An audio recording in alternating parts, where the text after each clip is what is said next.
এই যে আমরা সতী মায়ের মেলাতে চলে এসেছি। এই যে আমার মায়ের মন্দির, বাইরে থেকে তোমরা দেখো কতটা লাইটিংয়ের জন্য ভালো লাগছে। আর এই যে এখান থেকে মেলা শুরু হলো।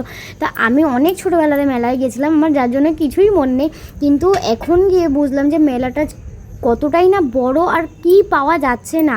আর আমরা বিশেষ করে রাত্রিবেলা গেছিলাম, যার জন্য খুব ভালোভাবে এনজয় করতে পেরেছি, পুরো মেলাটা ঘুরতে পেরেছি। প্রচুর বড় এলাকা নিয়ে এই মেলাটা হয়, প্রচুর মানুষ নিজের মনস্কামনা পূরণ করে, যেগুলো সতী মায়ে মানে পূরণ করে দেন। এই যে দেখো এখানে ডালাগুলো পাওয়া যাচ্ছে মন্দিরে ঢোকার পাশে, যে মন্দিরে আমরা ঢুকেও গেছি, ডালাগুলো নিয়ে ওখানে পুজো দেওয়ার জন্য বেশ ভালো ব্যবস্থা আছে, যার জন্য আমাদের দূরে যেতে হবে না।